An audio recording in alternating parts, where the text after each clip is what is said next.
Hi everyone, my name is Hayley Ellwood and I'm a pre-doctoral intern at the SHSU Counseling Center. For today's edition of the Helping Cats Cope mini-series, we'll be talking about getting better sleep. To begin, we'll start with a short quiz to assess your level of sleep deprivation. Grab a pen and notepad, as you'll be rating statements using the following scale: 0, never, 1, sometimes, 2, often, and 3, always. 1. I sleep through the alarm clock. 2. I have morning grogginess. 3. I need caffeine to help me wake up in the morning. 4. I need caffeine to help me stay awake during the day. 5. I have difficulty concentrating. 6. I turn down social engagements because of fatigue. 7. I find it difficult to keep my eyes open while driving at night. 8. I fall asleep within 5 minutes of going to bed. 9. I am forgetful during the day. 10. I am irritable with family members and coworkers. 11. It takes me longer to get things done. And 12.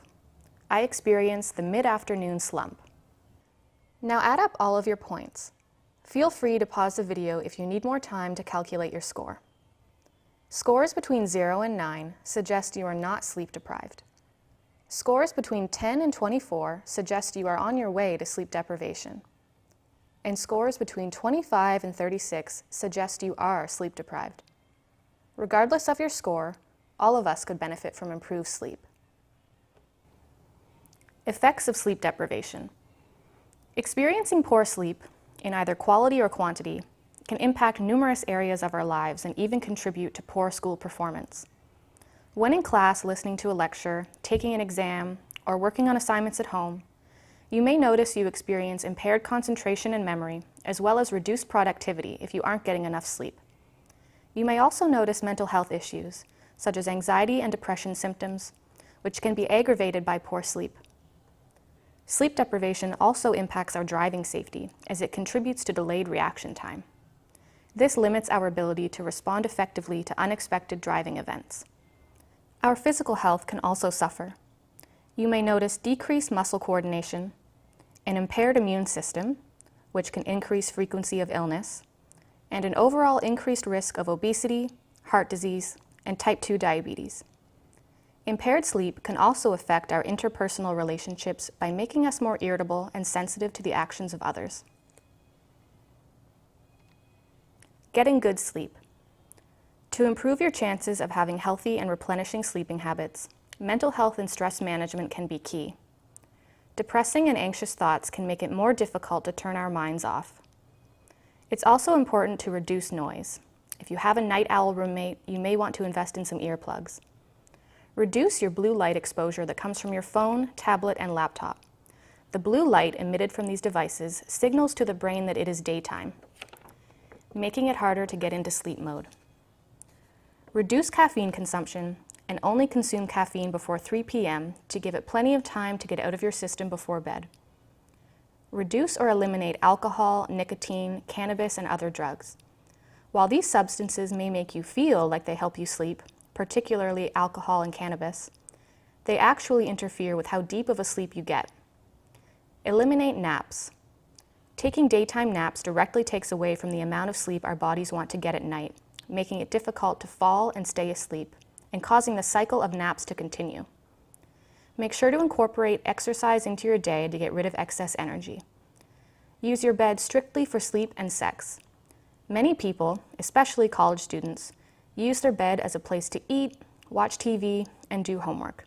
However, these activities train your brain to associate the bed with non-sleep activities, making it difficult to fall asleep when you want to.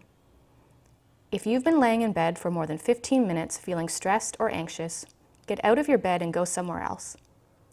Do a relaxing activity until you feel sleepy. And finally, using a sleep routine is an important way to prime your body and mind for sleep and establish a habit. Here's an example of a sleep routine. for someone who will be waking up at 7 a.m. 9 to 9:30 p.m., bedtime hygiene activities, such as a shower or bath, brushing teeth, changing into your pajamas, etc. 9:30 to 10 p.m., do a relaxing activity such as yoga, drawing, or listening to soft music. 10 to 10:30 p.m., set your alarm and put your electronics to bed. 10:30 to 10:45 p.m., listen to a meditation, aiming to fall asleep by 10:45. Consistency is key.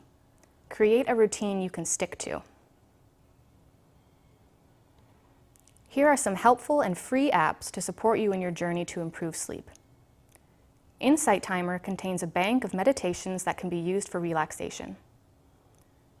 Twilight for Android filters out blue light and turns it into a warmer hue more conducive to sleep. iPhone users can use the built-in night shift mode in settings.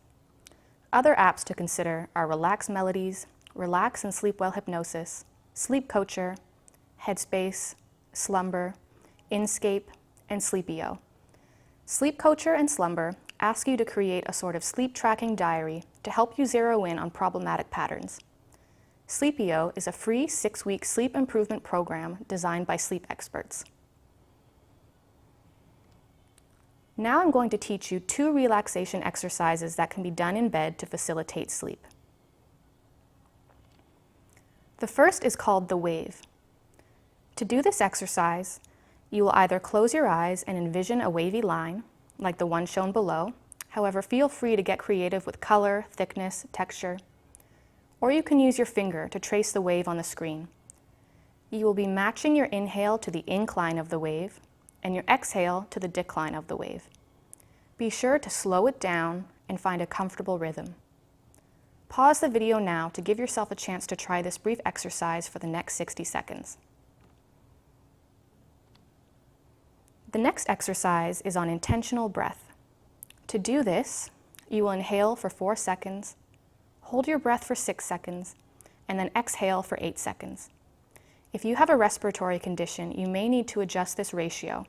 However, what is most important is that the exhale is the longest. The exhale is the part of the breath cycle that directly communicates to the part of our brain responsible for relaxation. Let's try this now. To begin, empty the air from your lungs and then follow my lead. Breathe in for 1, 2, 3, 4.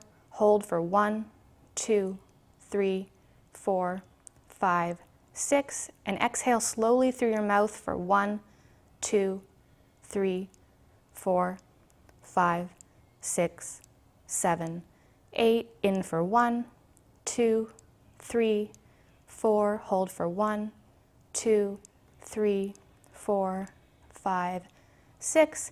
And exhale for 1, 2, 3, 4, 5, 6, 7, 8. For both of these relaxation exercises, you will find the greatest benefit if you engage in them for several minutes. Need more help? Attend a full-length Helping Cats Cope workshop. These 1-hour interactive workshops are put on by mental health professionals from the SHSU Counseling Center.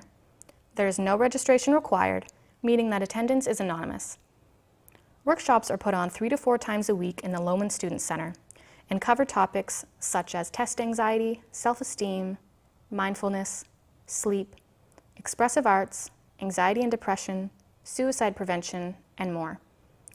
You may want to consider attending with a friend or attending alone for your own self-care. To see the workshop schedule and determine what day and time works for you, visit our website at www.shsu.edu/DEPT/counseling or scan the QR code on the screen. An additional resource is our therapy-assisted online program. These are free and confidential online therapy classes that are available 24/7 and are self-paced. Topics include anxiety, depression, relationships, anger, substance use, and more. To access, scan the QR code or visit our website at www.shsu.edu/DEPT/counseling and scroll to the bottom right, click on Sign Up Self-Help, and use your SHSU email address to register. Please note that this program is not part of your student academic record, and Counseling Center clinicians do not monitor your progress. If you still need help, please come see us at the SHSU Counseling Center, located on the second floor of the Student Health and Counseling Center near Old Main Market and Lone Star Hall. Here you can have a brief same-day meeting with a clinician. Appointments are not required for first visits when you come during our screening clinic hours, which are Monday to Friday between 9 a.m. and 11:30 a.m.